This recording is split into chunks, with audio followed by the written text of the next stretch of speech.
Alright, quite a weird setup over here. I think it's going to be quite convenient for you because it's going to be in the form of a video, so it's all memorized. You can go back and forth. So it's not going to be a problem if I cancel something. You can just go back. With this video here, I'll attempt demonstrating why, if you consider a linear time invariant system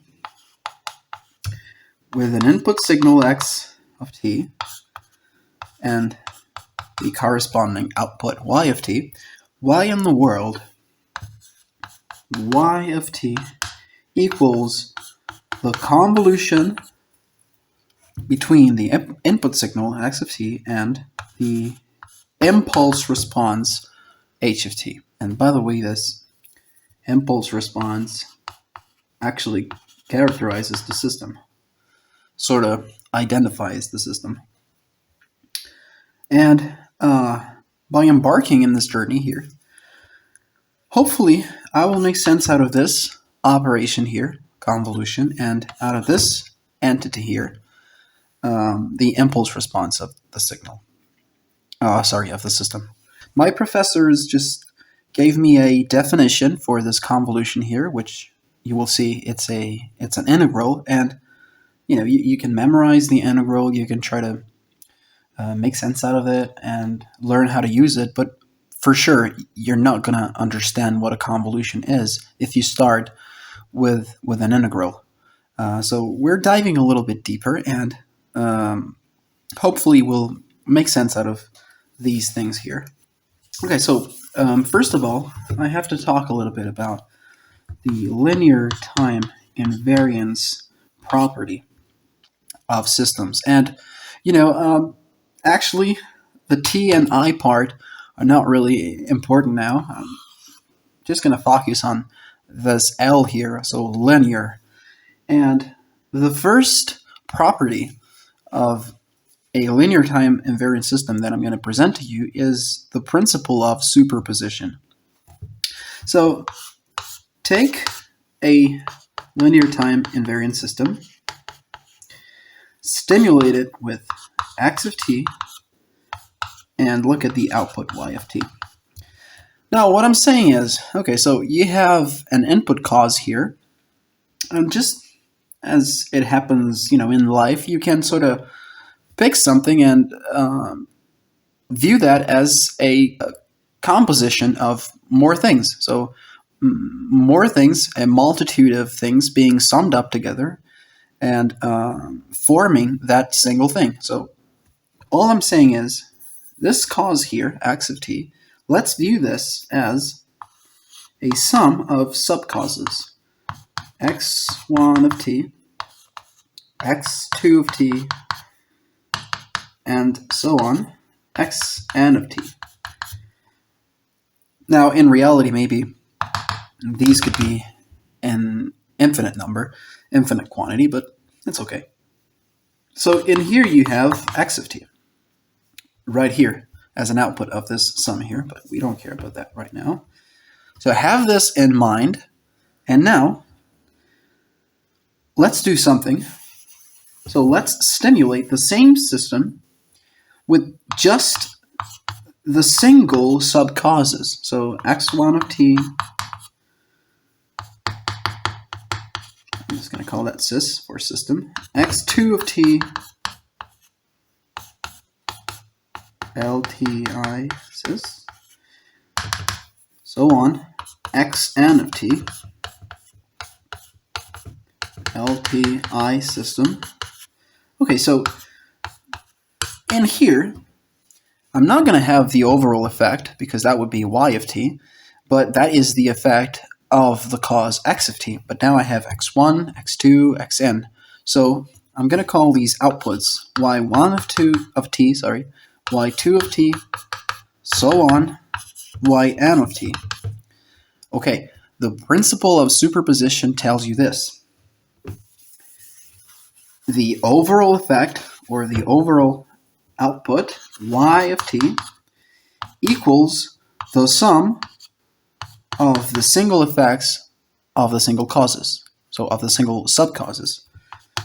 plus y2 of t plus so on yn of t.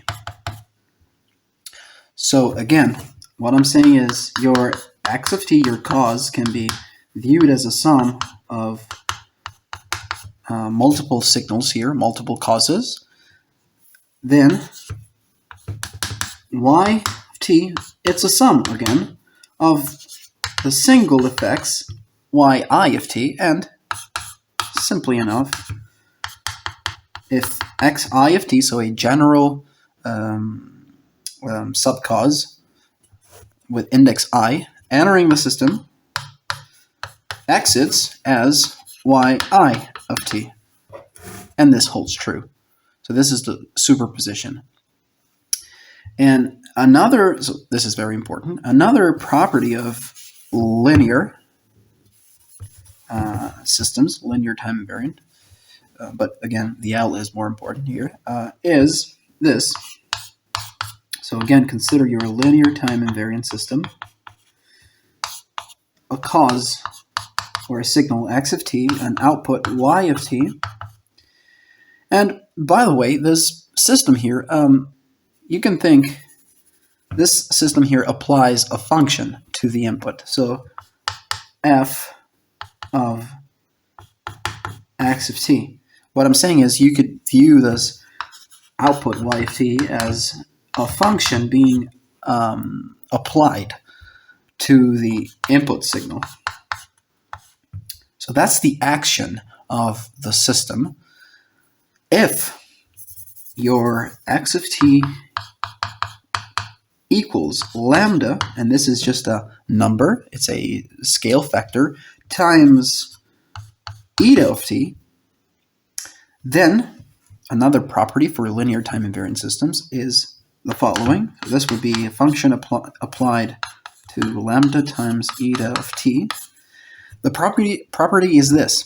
This number, so it's something that is constant in time, it's not depending with respect to time, can exit the application, the function, so it can go out of there. And therefore, y of t would be equal to lambda times f applied to eta t. And this is very cool as well, because it tells you that the action of the system is applied to whatever carries information in, on the input side. So in here, carrying information is what changes with time. So it's eta of t, and not this scalar factor here. That can go out. And the function, so the action of the system actually applies itself just on the information carrying component of your input signal. That's all we need. So let's embark on this journey here, demonstrating why, again, y of t, so the output is the convolution between input and impulse response. Why is this? What is the meaning of this? We'll start by considering a generic input signal. So whatever curve you have in mind, that's all right. You see, I talked before about superposition and summing up the single effects of the single causes. So you see, that would be ideally very convenient if I could sort of think at this input signal as a sum of things. And ideally speaking, that would be cool if I could think of this signal as a sum of its points. Or you could view them as infinitely small and dense impulses, all following and building the signal itself. Because then I could sum them all up, and so on, and therefore, as I did before, view my cause as a sum of subcauses, x1 of t, x2 of t, and so on, and then apply the principle of superposition of effects. But you see, the problem here is the fact that there's no easy way to treat points as signals. So mathematically, it's not that smart what we're going to do is an approximation of this. So again, let me draw the input signal and its reconstruction, or I should say explosion. Really, we're exploding the signal into many components that we are summing up together. Okay. This is t, this is t, this is x of t. Again, whatever curve you have in mind. And this I'll call x prime of t. So this is the approximated reconstruction of the input. In order to do that, what I'm going to do is a sampling. So I am splitting the time x's into equal intervals with a length of capital T. Okay, so let me cancel that for a minute here because I need to draw these lines. Okay, so you see I'm sampling the input signal with a time step of t, and so on, of course, even for negative times. And so that would be here maybe. There you go. And of course here is 0 times 0. Right. So the reconstruction that I propose to you is by using rectangular impulses as building blocks. So what we have is a normalized. Later on, I'm gonna describe this in a better way. But right now we have these impulses, rectangular impulses, with a length of capital T and a height of 1. So they're normalized. And the way I'm going to rebuild or rewrite my input signal as a sum of multiple signals is the following. So in here you have the sample x0, and that's going to be the scale of this rectangular impulse. So x of 0, again x of 0, and then straight line. So all I'm doing is multiplying this building block by x of 0, and I obtain this. Then I'm summing a replica of the same normalized version of the rectangular impulse, which now I'm going to scale up by another factor, by x of t, by another sample, and I'm going to shift to the right of a quantity capital T. So I'm going to shift to the right of the time step. So this would be x of t straight line, and so on. So this is the sample x2t. That is the scale for another building block shifted again to the right. So this is t, this is 2t, and maybe I have this, and so on. And here I'd have maybe again this, and here I'd have maybe this, and so on. Right. Maybe you can clearly see where we're going now. So our direction in this journey here, actually this is x prime of t, because what I've done is I've found a way to rewrite this input cause as a sum of multiple signals. These are just replica of rectangular impulses, all scaled by different factors and shifted and summed up together. So you can see where we're going. I have a sum here, and this calls out for superposition, but we'll clearly see that. Now you might say, you're fooling us. This doesn't look anything, they're not the same. You're talking about reconstructing, but of course they look very, very different from one another. Well, just imagine. I haven't said anything about what time step you can take, what capital T you can take. You could have chosen this or maybe this. So just imagine that you're squeezing this. You're making it smaller and smaller and smaller. if you do that, I hope you can imagine that this reconstruction here is getting more and more accurate. So smoother and smoother. You have a better and better reconstruction of your initial signal, input signal. Right. So again, I want to be very clear about this. What we're doing is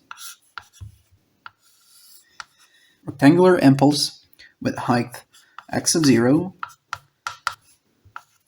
placed in here, plus rectangular impulse shifted to the right by a quantity t with a height of x of t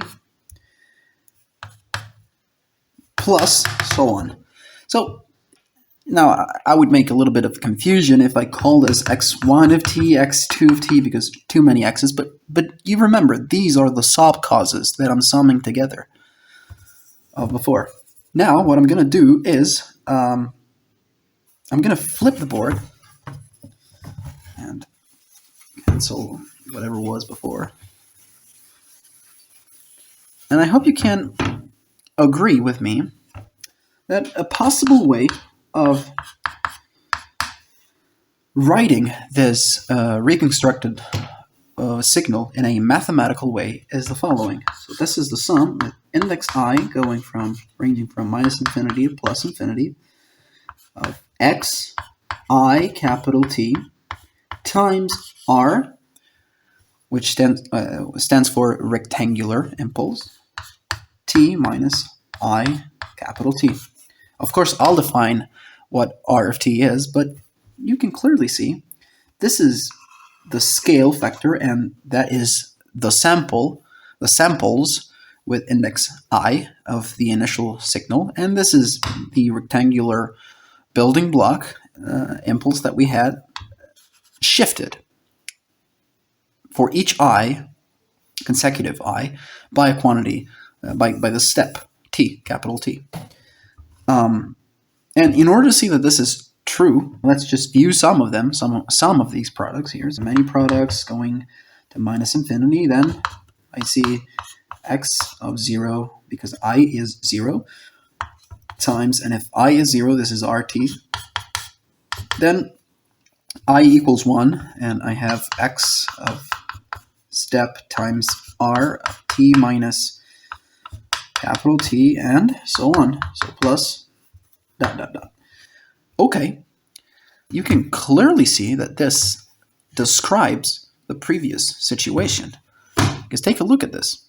Now, of course, before I have the impulses that are shifting on the left going to minus infinity, and then I see this, which is x of 0 times RT, because it's fixed in 0.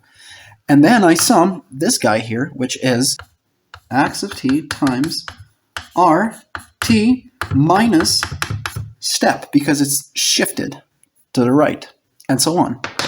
So I hope you can agree with me that that was the right formula. Good.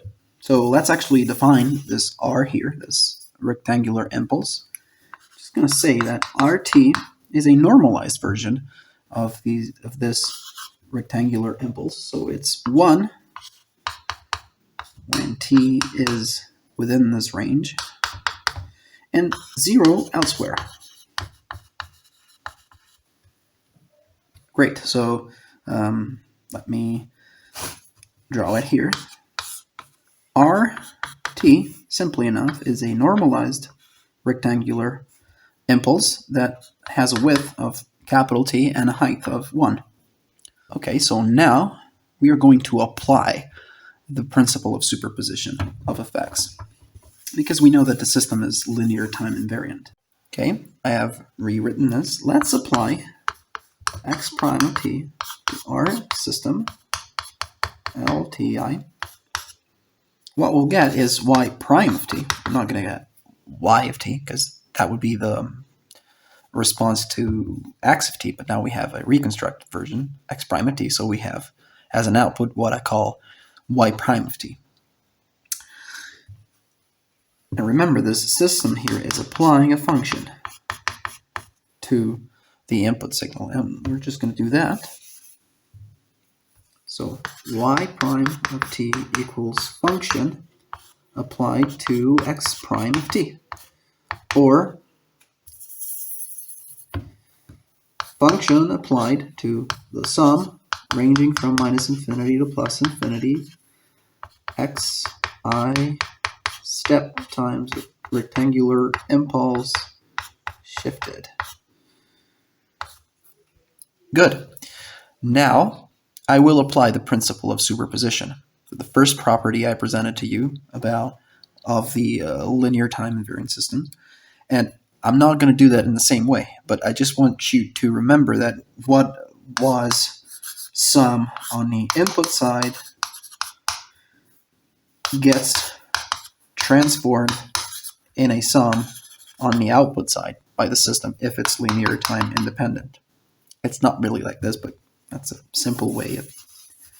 So this equals sum I going from minus infinity to plus infinity, function applied to what we have inside. So I capital T times rectangular T minus I capital T. Good. And now I will use the second property of linear systems. And this is very interesting, in my opinion, because you see, this now, in the eyes of the system, is just a set of numbers. So, before, remember this is y prime of t. So before, we had our information on the input side as such, depending on the absolute time t. And now we have sampled it. So we have samples. So you can see that our information has changed. Sorry, my ring. And in the eyes of the system, they are just samples, which are numbers, so they're not depending on absolute time anymore. And so what the system is going to do about them is put them out. They can move out from the function, from the action of the system. And so y prime of t equals, there's a sum before, ranging from minus infinity to plus infinity, x I capital T, function applied to r t minus I capital T. The system will respond to rectangular impulses r of t with something that I call k of t. I could have called that other ways. So if I do that, finally this y prime of t equals sum e that goes from minus infinity to plus infinity, x I capital T. So this are the samples, and we find them again in here because in the eyes of the system, they are numbers. There's scalar vectors times k t minus I capital T.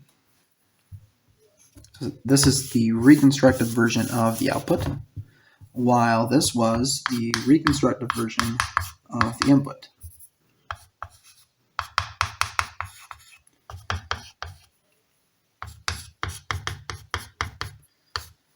Times r t minus I capital T.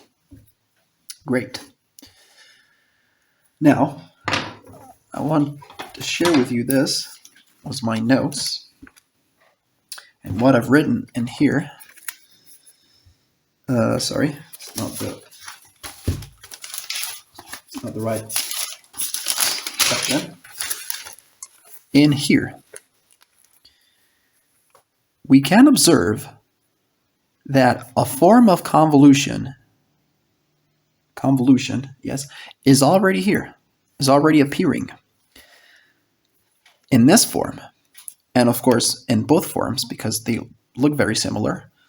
A convolution is a sum of contiguous copies of an entity scaled, all scaled by another entity, and shifted and summed up together. This is already a convolution. That's what a convolution is. That's the meaning of a convolution. I don't know if yes, I still have. You see, that's what we actually did. We something. We have scaled it by something else, shifted it, and summed it up together in a contiguous way. That's precisely what a convolution is. Of course, in a discrete form, but moving from this to an integral, it's just other steps, and it's not really going to affect or change the meaning. The meaning is in here, and in everything we did to get in here. This is what a convolution really is. It's extracting a weight out of an entity, using it as a scale for another entity, and shifting in a contiguous way and summing everything up together. That's what summing up everything together. So that's what a convolution really is. Right. Okay. Maybe I shouldn't have canceled it, but anyways. So remember what I told you before. If we take the time step and make it smaller and smaller, then the reconstruction is being more and more accurate, smoother and smoother. So the limit t approaching 0, I'm making this time step infinitely small, of the reconstructed version of x of t actually equals x of t. So the reconstruction is perfect. There's no error if you take the limit of this time step here to 0. The same is for the output. So the limit t approaching to 0 of y prime of t equals y of t. And this is the response of the system to x of t. Great. So let's just take the limit of x prime of t. This would be the limit t approaching to 0, sum I minus infinity to plus infinity, x I capital T times r t minus I capital T. Now I'm just going to use a dirty trick. So, something that it's not going to change anything, but it's functional to rewrite things in a different manner. And remember that this is actually x of t. X of t equals the limit, which blah, blah, blah. So now I'm going to multiply by 1 over capital T and by t. So you can see that I've done nothing because 1 over t times t equals 1. So multiplying by 1 doesn't change anything. And you'll see in a minute the reason, what I'm going to tell you right now, but I don't need this. I only need this t to hang out by itself. So what I'm going to do is I'm going to absorb this factor here inside of here. So I'm combining this together and giving a different name for these. But actually, it's going to change quite a bit how things work in here, because you can see that this capital T here, yes, it's a number, but there's a limit. So it's being infinitely small. But anyways, it's legit. So let's just call this a different way. Yes, so I'm saying r of t times 1 over capital T is g t. I'm just going to give a different name to that. And I want you to realize that my building block has kind of changed. It's no longer a normalized rectangular impulse, it's a little different. And I'll show you in what way. Let's actually do it up here. G of t is this guy here. Same width, capital T, but an height of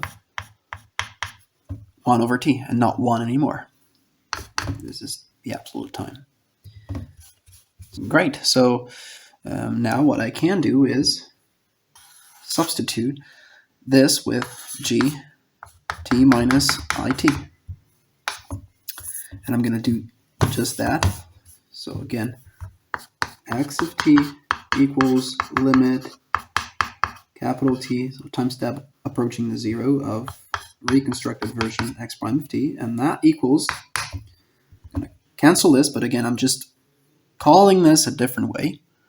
But remind yourself that this here is a different thing now, because the height is 1 over t, and it's going to infinity if you think about the limit, right? So it's a different impulse. It's no longer a normalized rectangular impulse with a constant height of 1, but now the height is 1 over t, so it's very different. It's a completely different building block, completely different impulse here.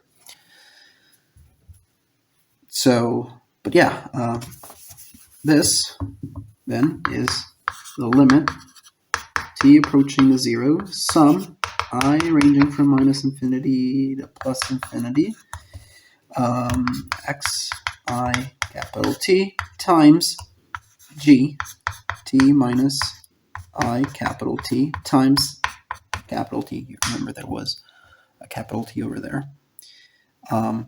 Great. This now is an integral. That's where the integral comes from. We did nothing but stupid little mathematical tricks. Well, the important concept was we want to make that approximation perfectly accurate. So that's why we had to take the limit, and that's why an integral comes out. But the meaning of a convolution is not in here. We have passed that. It was before. The limit, we just took the limit to make things accurate and essentially cancel the error of our reconstruction. This is an integral. So it's the definition of an integral. When you have a limit here and a sum here, and what we're doing here is just we are summing up areas of rectangles like this, and their base width is t. But we are squeezing this t here with this limit here, and that's what an integral is. It's just summing infinitely small rectangles under the curve. Their areas, of course. But again, this is height times width, so it's an area. Therefore, this is the integral from minus infinity to plus infinity. Bear with me, there's an important step in here. Because, okay, well, the limit turns this into an integral, but it does something on this g as well. And we need to clarify that. What is the effect of the limit on g of t? So before we write the integral, take a look at this.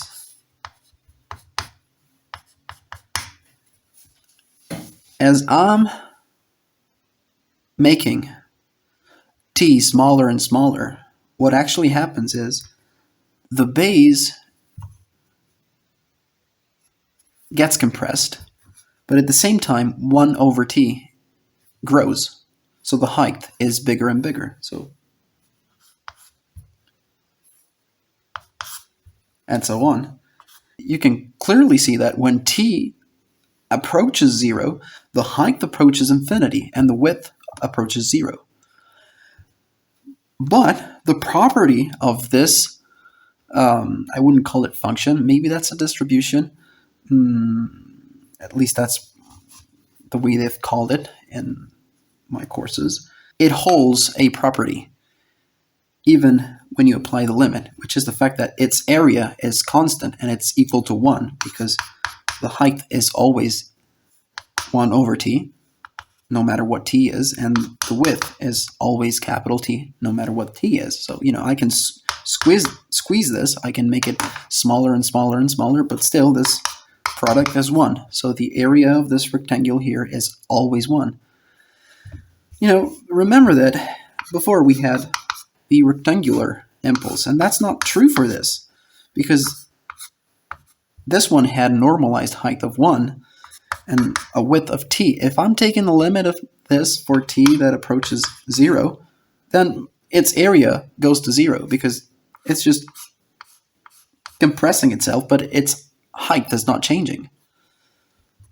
It's not growing, and so the area of this would converge to 0 with this limit here. So what do we call the limit of this? We just call that delta. And that's the Dirac delta. So if you have an impulse that's defined the way I've defined g of t, and you take the limit of that, you can clearly see that the area is conservating and always being 1, and the limit of that impulse g of t for t that approaches 0 is the delta t, the Dirac delta. That's the way it's defined.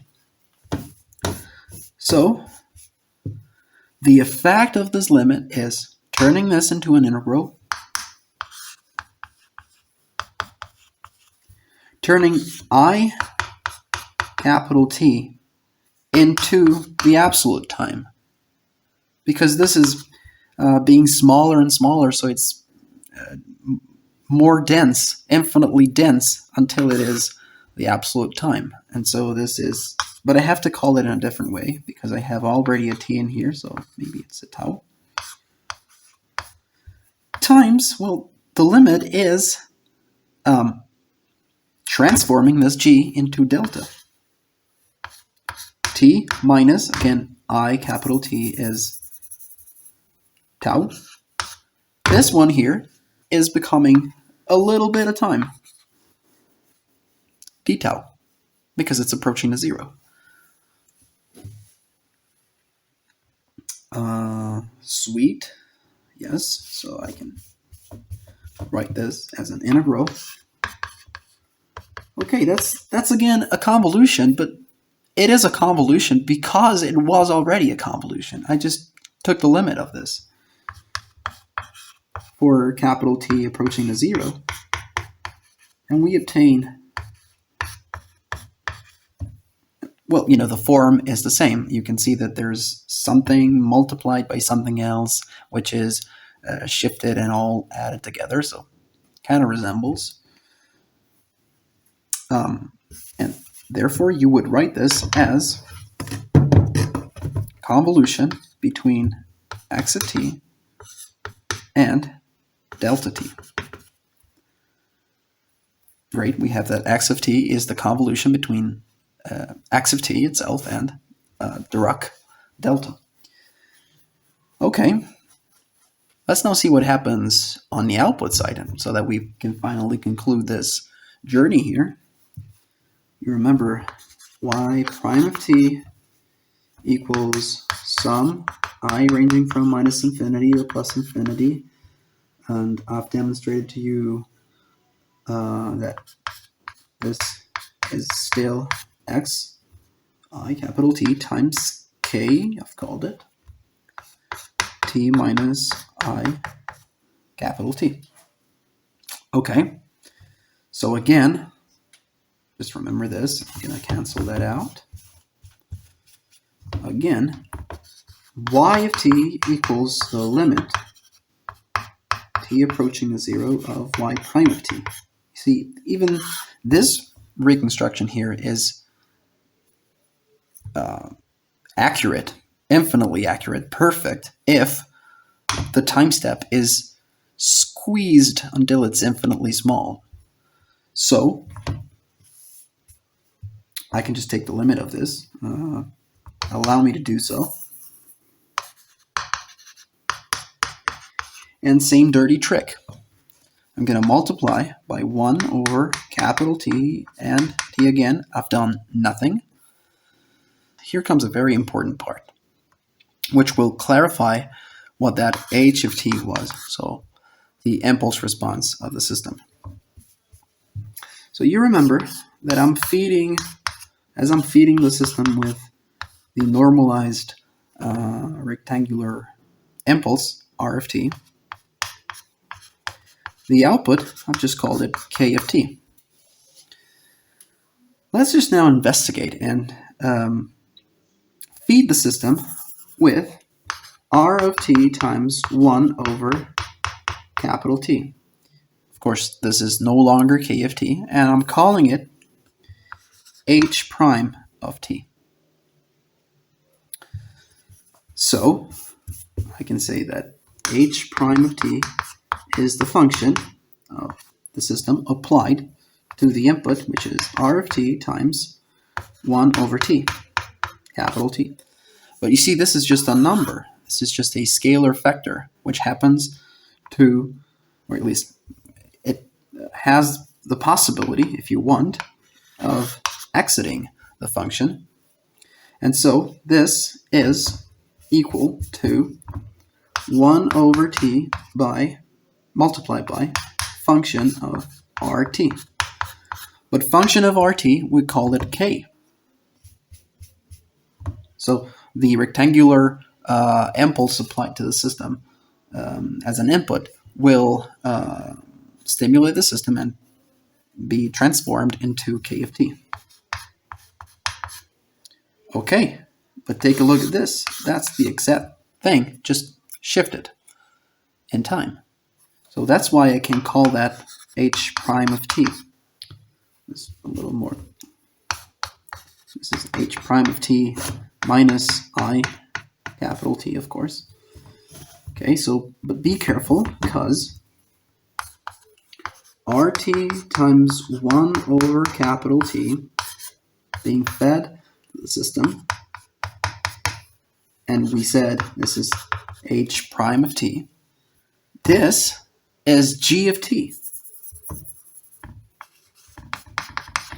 We're not yet arrived at h of t, but this already is a response to an impulse.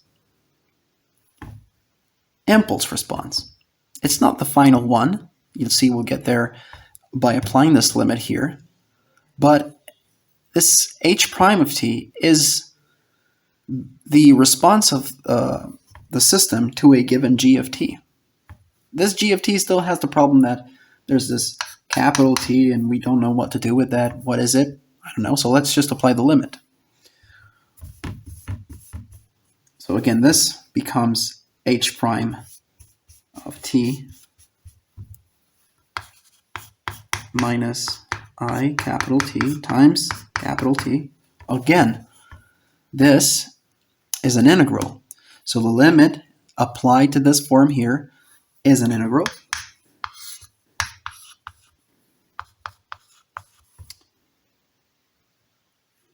And something happens. So the limit, when applied to this, which was h prime, sorry about that, has an effect on this. And just as before, I need to clarify that before I move on to the integral. So what is the limit of t approaching the 0 of h prime of t? What is that? Well, this is the limit t approaching the 0 of the function being applied to g of t. Well, in this case, there's this time shift. We're not interested in that, so let's just pick h prime of t. That's equal to the limit t approaching to 0 of function of g of t. Because again, g of t entering here, which is rt times 1 over t, exits as h prime of t. But this limit here now can move into the function. You know, by moving this inside, nothing changes. I'm still taking the limit of t approaching to 0. So this is then It's a little messy here. Let's see. This is the function of limit t approaching to 0 of g of t. Beautiful, because I can just say that this, I'm going to call it h of t, impulse response, so the limit t approaching to 0 of h prime of t, and this is what we called Dirac delta. This is the Dirac delta. The limit t with t approaching to 0 of g of t, we called it delta t.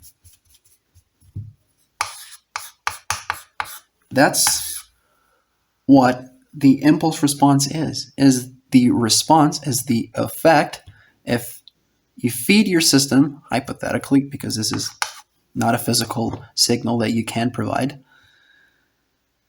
with delta t as an input. So it's the output of the system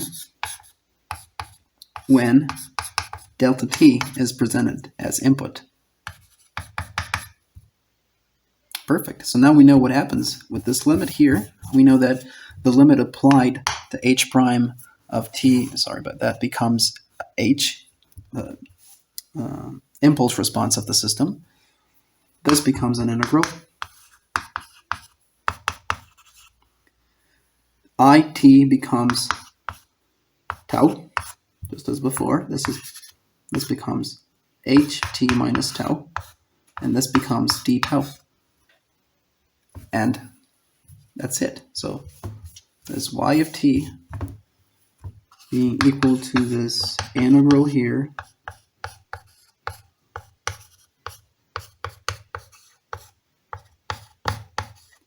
is the convolution between the input signal and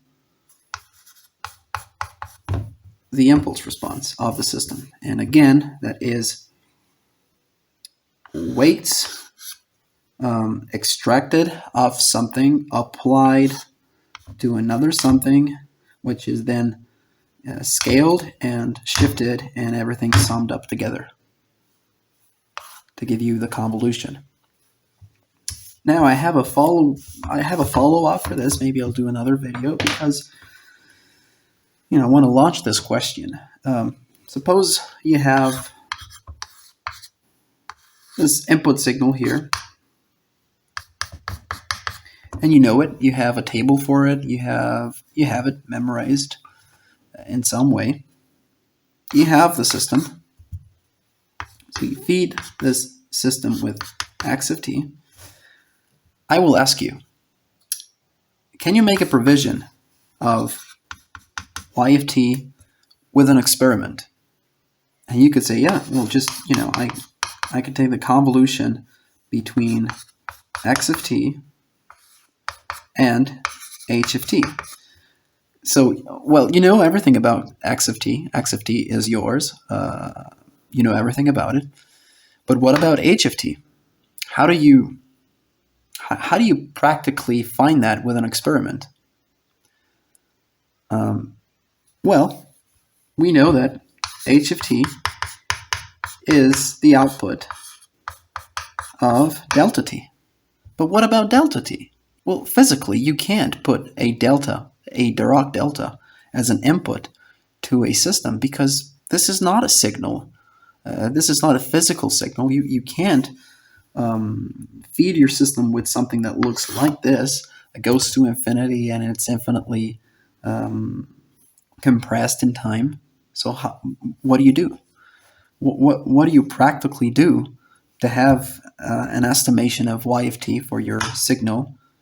You need h of t, but h of t, it's pretty much impossible to measure because there's no way to feed the system with this kind of signal here. And there's an interesting way to work around that, and maybe another video.